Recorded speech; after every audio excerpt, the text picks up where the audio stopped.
Torrential rain poured down on Lexington Avenue, turning the worn-out pavement bricks into glimmering mirrors reflecting the dim streetlights. The neon sign of the pawn shop across the street flickered as if on the verge of going out. It was close to midnight. The city seemed to be holding its breath. Inside a small diner called the Evening Table, Elena Moreau, a brown-skinned waitress in her 30s, was wiping down the counter one last time after a grueling 12-hour shift. Sweat mixed with rain clung to her thin shirt, but she still smiled, a smile forged through too many harsh days. Just as Elena reached to turn off the signboard, her eyes caught something in the window. A small figure soaked, shivering, huddled beneath an old wheelchair. Without hesitation, Elena dropped the rag and opened the door. The cold wind slapped her face, making her shiver. But she stepped outside. "Hey, sweetheart, what are you doing out here all alone?" Her voice was gentle, reassuring. The boy looked up. Wet black hair clung to his forehead, his pale skin almost ghostly, and his gray-blue eyes clouded with rain and something else, fear. "I'm waiting for my dad. He told me to wait here," he said, his voice barely a whisper. Elena glanced down the street. Not a soul in sight. No cars. Just the musty scent of wet asphalt and the distant hiss of tires slicing through puddles. "You can't stay out in weather like this. Come inside with me. There's hot soup and grilled cheese." The boy hesitated. A beat. Then nodded. Elena bent down and pushed the wheelchair inside. Warmth from the kitchen and the smell of melting butter filled the air. She chose a table near the heater and gently dried his hair with a clean towel. "I'm Elena. And you?" "Lucas," the boy answered, eyes still fixed on the floor. "Lucas? That's a strong name," she smiled. "Are you hungry?" Lucas gave a small nod. Elena didn't ask anything more. She went into the kitchen, pulled out 2 slices of sourdough, toasted them to a golden crisp, spread butter, and layered in sharp cheddar cheese. She placed a steaming bowl of tomato soup beside it, a recipe her grandmother used to make on cold days when the world outside was too cruel. "This one's on the house. Don't worry about it." Lucas held the sandwich with trembling hands and took a bite. The cheese stretched into long, gooey strands. "The best I've ever had." Elena let out a soft laugh. But her heart clenched. A child alone in the rain at night, in a torn coat, with no one around, she had seen too many like him, and it never hurt any less. What she didn't know was that across the street, inside a silent black Bentley, someone had witnessed everything.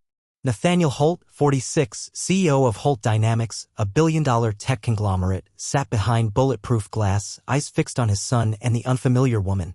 He had told his son to wait at the diner while he handled an emergency meeting with a Japanese partner. He hadn't expected to find Lucas, soaked and freezing, being taken in, fed, and cared for by a stranger. Nathaniel Holt didn't believe in kindness. He believed in strategy, obligation, and debt.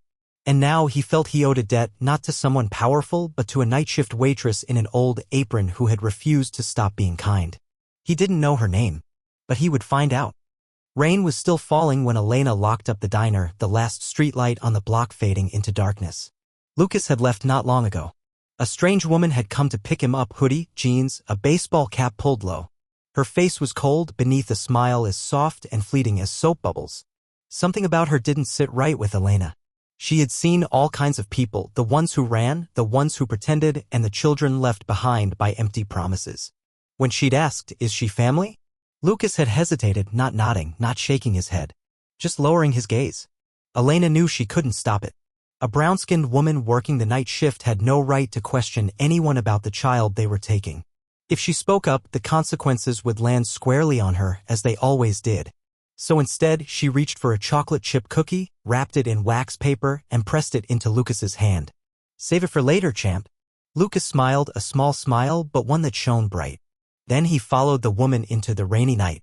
Elena's apartment was on the 3rd floor of an old walk-up on Tremont Street.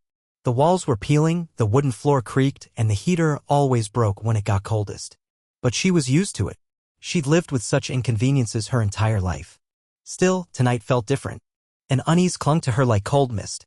Something in the way Lucas had been silent, something in the woman's fleeting glance, it wouldn't let her rest. She had just changed into her old sweater and was about to sink into a threadbare armchair when she heard a knock at the door. 3 knocks. Steady. Firm. Neither rushed nor hesitant. She frowned. No one ever came looking for her at this hour. No friends. No neighbors.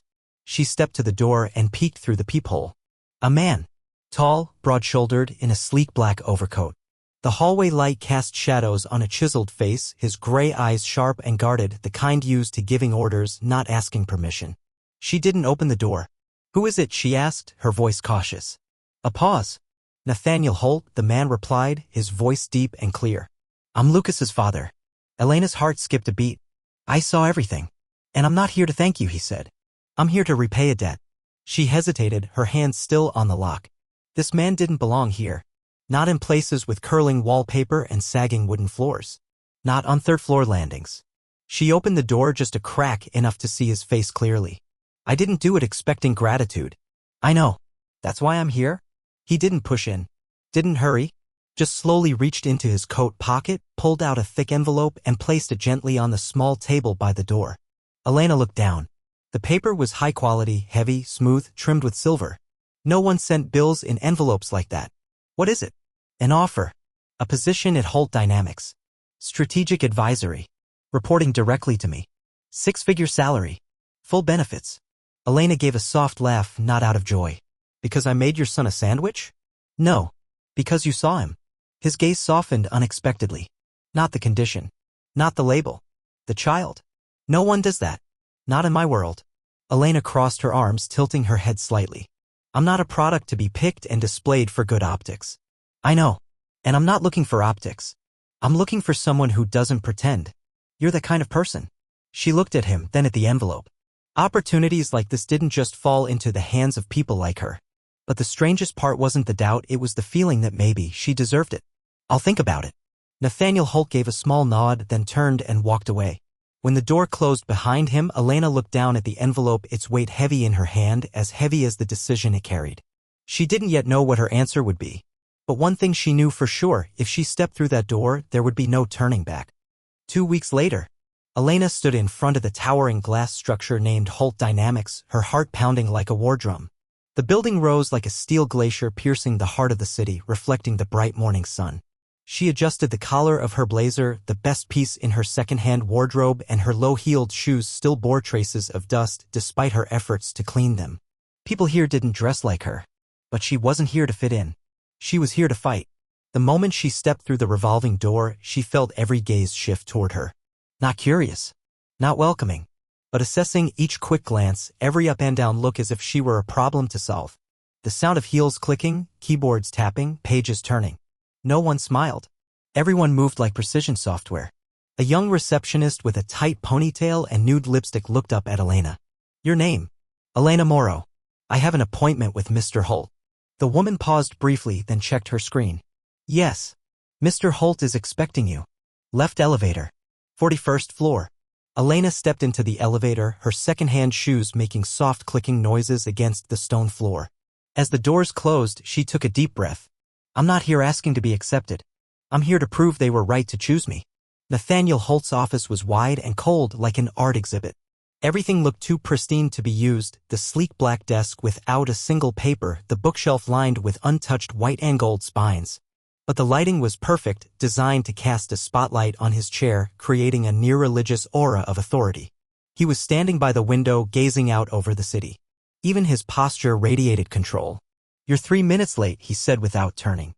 "I arrived on time," Elena replied. "Just didn't rush in." For the first time, Nathaniel turned his head. His gray eyes narrowed, like hearing a strange tune, not unpleasant, just unexpected. "You speak like someone who's not afraid of being fired." "I've been fired. I survived." Nathaniel pressed his lips together. He didn't smile, but the frost in his eyes thawed slightly. "Sit." Elena sat. The leather chair was cold against her thin fabric. She kept her back straight, hands clasped on her lap, eyes fixed on him. "Here, I need someone who can handle people, not paperwork. I've got data scientists, analysts, lawyers. They know numbers. But they don't see anyone." "And you think I do?" Elena asked. "You saw Lucas." A pause. Elena didn't respond. Nathaniel slid a slim folder across the table. "Your first project, Oriatech. They're considering moving manufacturing overseas to cut costs. If they succeed, over 1,000 local workers lose their jobs." Elena scanned the file quickly.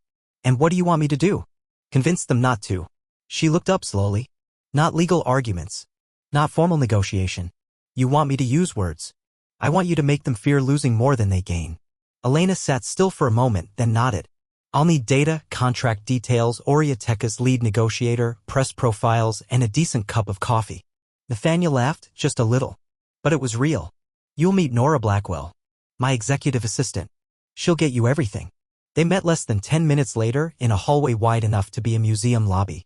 Nora Blackwell, tall, platinum blonde, lips painted crimson, walked up with a gaze like an X-ray. Charcoal gray suit, stiletto heels like weapons. She didn't offer a handshake. Just a nod. You're Morrow. And you're Blackwell. Don't be late, Nora said flatly. Holt's time is worth more than a politician's prenup. I'm used to that, Elena replied. Nora paused. A flicker of wariness crossed her eyes. Then, without another word, she handed Elena a folder. Oriatech. This Wednesday. You have 2 days to read everything and come up with a strategy. If you fail, Holt will clean house personally, including you. Elena took the folder, her grip steady. I'm not good at bowing, but I'm very good at surviving. Nora gave a faint nod, possibly the only compliment she'd offer that day. That night, Elena returned to her apartment, her tote bag packed with documents. She didn't eat dinner. Didn't turn on music. She read. The first line detailed Oriateca's history. The second listed key personnel. The third was a number. 1,048 workers. If she failed, they'd lose their jobs. Elena closed her eyes. She had never done anything this big before. But tomorrow morning she would begin. And she would not back down. Wednesday, 10 a.m. The conference room on the 42nd floor of Holt Dynamics carried the distinct chill of power, not from the air conditioning, but from calculated gazes and weaponized silence. A glass wall looked out over the entire city as if to remind everyone inside that decisions made here were bigger, higher, and rarely questioned. Elena sat at one side of the 10-meter-long walnut table beside Nathaniel Holt. Across from them were 3 representatives from Oriatech, all men, tailored suits without a wrinkle, expensive watches, eyes that didn't smile. At the center was Richard Langford, Chief Strategy Officer. 60 years old, silver hair slicked back, and a smile as thin as a razor blade. We're not here to renegotiate, Langford began. We simply need Holt Dynamics to understand that moving production to Taiwan is economically sound. Nathaniel didn't react. Elena did, she smiled. Soft. Almost polite. Sound. I like that word. It sounds clinical. Cold. Efficient. But neat. Langford raised an eyebrow, already a touch irritated. We're not here to discuss emotions, miss. Morrow, Elena reminded. Elena Morrow. And I agree, we should talk numbers. She pulled a slim packet of papers from her folder and slid it across the table. These are internal statistics. Since 2018, average manufacturing costs in Taiwan have risen by 8.3% annually. Add to that the volatility of global supply chains, and shipping costs have nearly doubled since Q2 last year.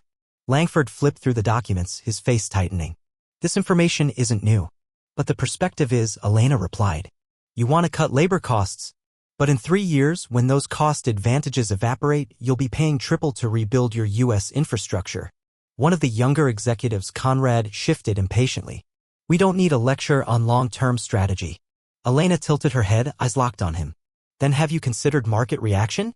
Media backlash? Headlines like Oriatech sacrifices over 1,000 American jobs to boost Q4 profits. Langford gripped the folder a bit tighter, for the first time visibly uneasy. We'll manage the media. Not if Holt Dynamics walks away from the partnership. And not if I, formerly a night shift diner waitress, show up on a news segment and tell the story of how a billion-dollar company chose profit over people. Silence. Taut as a drawn bowstring. Nathaniel still hadn't said a word. He didn't need to. Every word Elena spoke was moving his pieces across the board. She continued, her voice lowering. You're not at this table just for profit. You're here because Holt Dynamics is the only partner with enough influence to keep your public image clean. But if you take a different path, we walk. Langford turned to Nathaniel. You agree with this approach? For the first time, Nathaniel spoke. His voice was cold. Clear. I've never let anyone speak on my behalf unless I agreed with them. Langford didn't respond. He knew he had lost in a game he thought would be simple. After the meeting, Elena and Nathaniel left the room in silence. Only when the elevator doors closed did he speak. You just made 3 of Oriateca's most powerful men go pale. You told me to make them fear losing more than they gain. I followed instructions. Nathaniel glanced at her, something like pride in his eyes, though tightly restrained. I didn't hire you out of pity. And I didn't take the job out of gratitude, Elena replied. They looked at each other, both understanding the rules of this game. Neither bowed, but both acknowledged the other's strength. When the elevator stopped, Nora Blackwell was already waiting. Langford just called. They'll revisit their decision within 2 weeks. That means we've won the first round, Elena interrupted. Nora looked at her for a few seconds, her gaze calm, but now carrying a new hint of caution. I didn't think you'd make it through the first week. And I didn't think you'd ever admit you were wrong, Elena smiled. Nora didn't respond. But as she turned to leave, she spoke loudly enough for Elena to hear. Don't let them think you're replaceable. In this place, everyone's a pawn once they lose their value. Elena paused in the middle of the polished hallway. She knew Nora wasn't threatening her. That was the most sincere warning she'd received inside this building. And it only made one thing clearer. She hadn't come here just to survive. She came to exist and to change the game. 1 week after the Tech meeting, Elena began to sense the subtle shift around her. Not as obvious as a fire alarm, but like the ticking of a misaligned clock, quiet, calculated, and dangerous. The elevator slowed. Files arrived late. Some emails no longer CC'd her even though she was leading the project. In internal meetings, people began referencing executive decisions without looking at her. And when she walked past the 41st floor hallway, heads dipped toward screens just a little too fast. Elena wasn't paranoid. But she had lived in places where a single unfriendly glance could mean a carefully laid trap was already in motion. Monday morning, Nora walked into Elena's office unannounced. No expression. No excess politeness. We have a problem, she said. Her voice was level, calm, but her face betrayed urgency. Elena looked up from her desk. What is it? Nora laid down a printed folder. A red stamp read confidential across the cover. Elena scanned the first page and her heart skipped. A copy of an email supposedly sent from her company address to a reporter at Mercury Business Journal. Subject line, Halt Dynamics, internal contract details with Tech. Attached, a highly classified financial report. She looked up. I didn't send this. I know, Nora said. But compliance doesn't. And the board doesn't need to know. They just need someone to blame. Elena flipped to the next page. IP address, timestamp, login verification. Everything traced back to her account. Anyone else have access to my terminal? No. But if someone accessed the system remotely using a masked server and mimicked an internal IP, difficult but not impossible.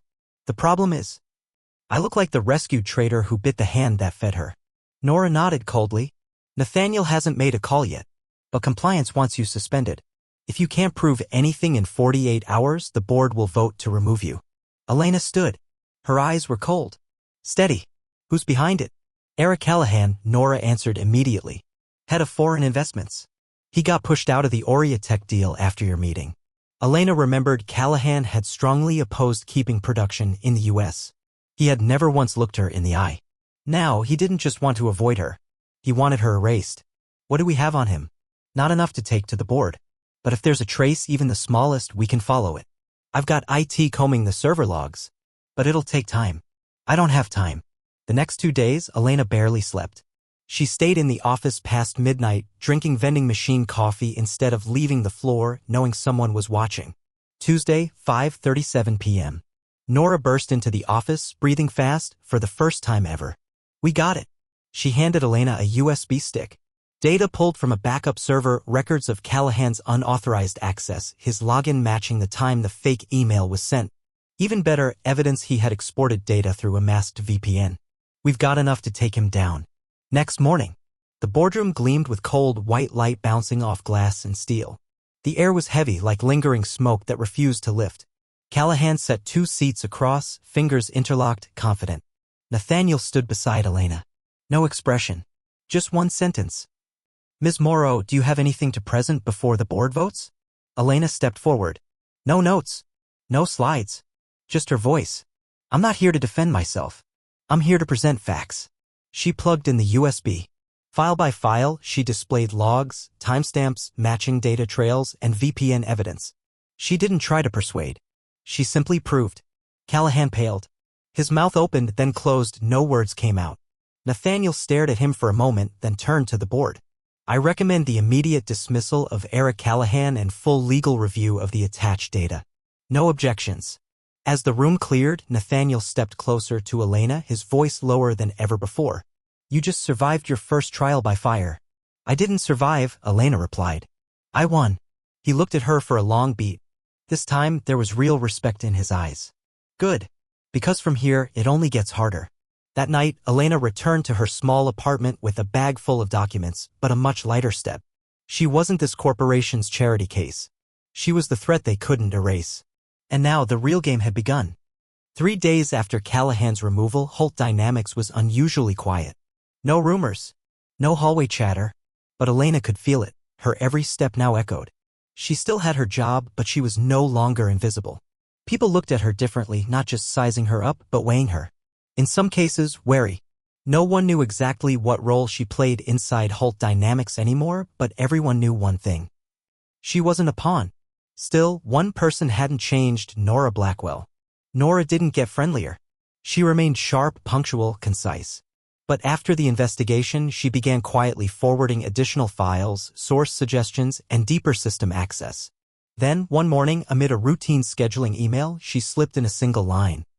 "Watch out for Quentin Frost. He doesn't like you winning." Elena frowned. The name rang a bell. Quentin Frost, head of Global Strategic Investments.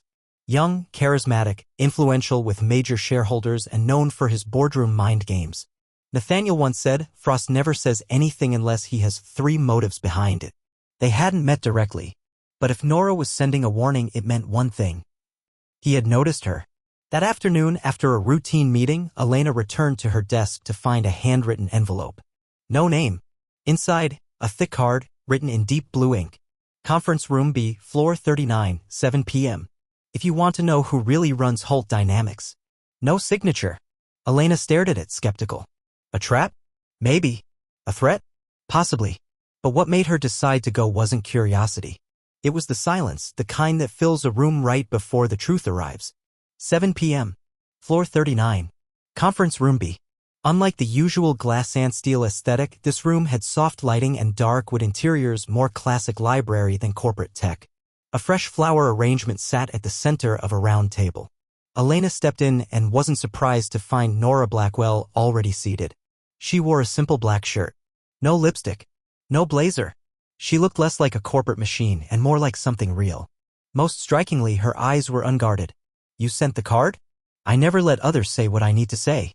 Elena sat. Didn't speak. Just waited. Nora crossed her legs, folded her hands. "You think Nathaniel Holt runs this place?" "You're wrong." Elena tilted her head, said nothing. "Holt holds the CEO title. But the one who controls the money flow, sways the board, and manipulates strategic direction is Quentin Frost." "Why are you telling me this?" "Because you just cost Frost a key ally, Callahan." Elena leaned back. "And you? Whose side are you on?" Nora smirked. "Balance. Holt and Frost keep each other in check. But if one side starts removing the other's people, war breaks out. And when that happens, no one keeps their seat without power." "You want me to side with Nathaniel?" "No," Nora shook her head. "I want you to stay neutral long enough to survive." Silence fell, humming like low static beneath the skin. Finally, Elena asked, "Then why help me at all?" Nora looked up. Her eyes, for once, were entirely human. "Because I was you. An outsider pulled into a game, thinking smarts and hard work were enough to survive." She leaned in, voice lower. "I helped Holt reach the top. But I never forgot I wasn't born to sit at that table. Neither were you. And if we don't protect each other, no one will." Elena was silent. That wasn't an offer. It was a rare truth leaking from a world that never says thank you. She rose, looking Nora in the eye. "I'm not a piece on the board. I'm a player." Nora nodded, like she'd been waiting for those words. "Good. Because this game is far from over." As Elena walked out of the conference room on floor 39, she no longer felt alone. And now she understood. The most dangerous enemy isn't the one who stands against you. It's the one who pulls strings from the shadows. 3 days after Callahan's dismissal, Holt Dynamics had gone quiet, unnaturally quiet. No whispers, no speculation. But Elena could feel it in her bones. Every one of her footsteps now echoed. She still had her job, but she was no longer invisible. The looks she received weren't just curious anymore, they were measuring, calculating. And in some cases, wary. No one could quite define her role within Holt Dynamics anymore, but one thing was clear: she wasn't a pawn. Yet one person remained unchanged: Nora Blackwell. Nora hadn't suddenly become friendly. She was still razor-sharp, punctual, and economical with her words. But after the investigation, she began forwarding Elena more documents, suggesting sources, even unlocking deeper system access. And then, one morning, buried in a routine scheduling email, came a single line. Watch out for Quentin Frost. He doesn't like you winning. Elena frowned. She'd seen that name in a few internal memos. Quentin Frost, head of global strategic investments. Young, handsome, highly influential with major shareholders and infamous for his boardroom gamesmanship. Nathaniel had once told her Frost never says anything unless he has 3 motives behind it. She had never met him directly. But if Nora was warning her, that meant one thing: he had taken notice. That afternoon, after an internal meeting, Elena returned to her desk to find a sealed envelope, no name, no sender. Inside was a thick-fibered card, handwritten in blue ink. Conference Room B, Floor 39, 7 p.m. If you want to know who really runs Holt Dynamics. No signature. Elena set the card down, suspicion rising. A trap? Possibly. A threat? Also possible. But it wasn't curiosity that made her decide to go. It was the silence, the kind that settles in when you realize you don't know a room as well as you thought. 7 p.m. Conference Room B, Floor 39. Unlike the glass and steel aesthetic that dominated the rest of Holt Dynamics, this room was different. Warm lighting. Dark wood furniture. A subtle, old-world atmosphere. A fresh flower arrangement sat at the center of a round table. Elena entered and wasn't surprised to find Nora Blackwell already seated. She wore a simple black shirt. No lipstick. No blazer. She looked less like a corporate machine and, for once, human. The most striking change, her eyes were no longer guarded. You sent the card? Elena asked. I never let someone else say what I need to say. Elena sat. She didn't ask. She waited. Nora crossed her legs, clasped her hands. You think Nathaniel Holt runs this place? You're wrong. Elena tilted her head slightly, not arguing. Holt holds the CEO title. But the one who controls the money, sways the board, manipulates strategy, is Quentin Frost. Why are you telling me this? Because you just cost Frost an ally, Callahan. Elena leaned back. And you? Whose side are you on? Nora smirked. Balance. Holt and Frost keep each other in check. But when one side starts removing the other's pieces, war begins. And when war begins, no one keeps their seat without power.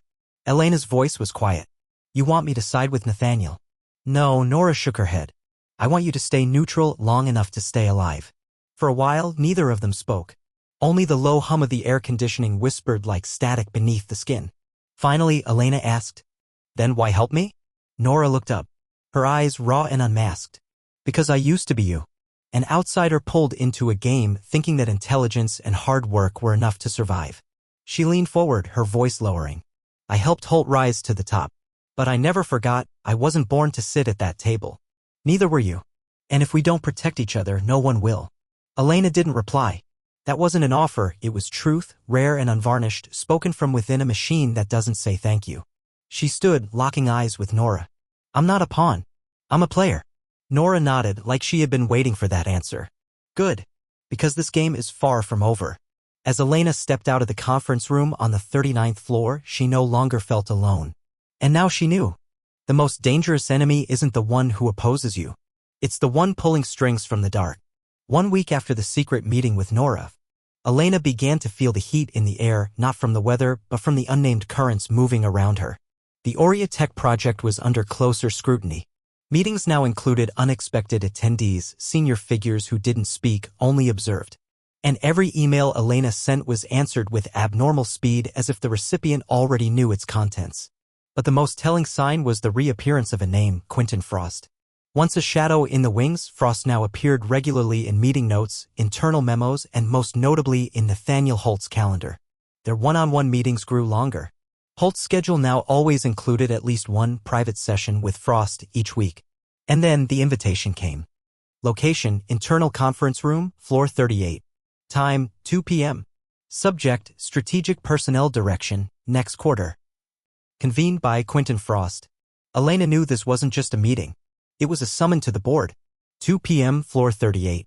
The room was smaller than the main boardroom but more enclosed, warmer, and more deceptive. A round table.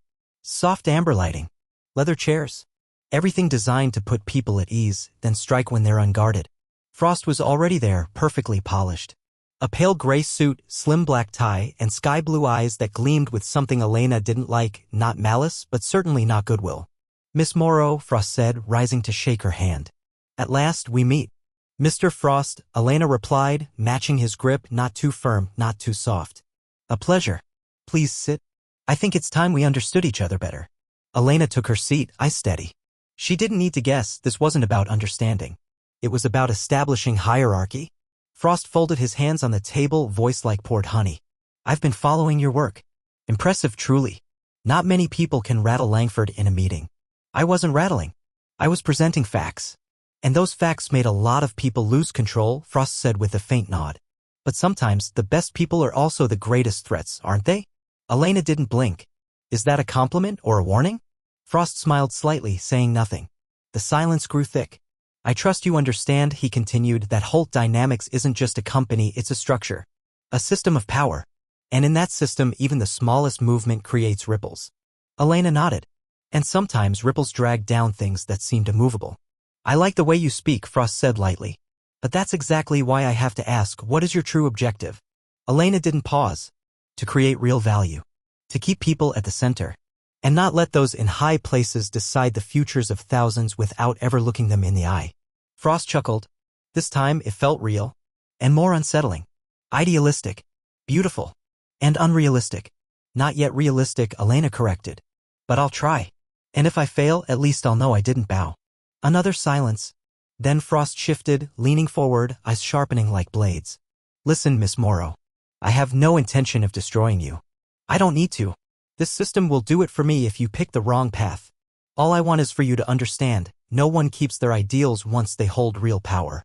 Power burns everything. Or it becomes an addiction. Elena stood. Then let's see how far I burn. She left the room, leaving Frost with his thin smile. But as the door closed behind her, his expression changed, no smile now, just cold calculation. That evening, Elena sat alone by her apartment window watching city lights blur into the mist. The meeting with Frost hadn't been a warning. It was a declaration of war. She understood now, Frost didn't attack with orders. He attacked by waiting. By letting his opponents crumble from exhaustion, pressure, and self-doubt. If he couldn't pull her down, he would wait for her to slip. Elena took a sip of cold coffee, eyes locked on the darkness outside. She wasn't afraid of burning. But this time, the fire might come from within.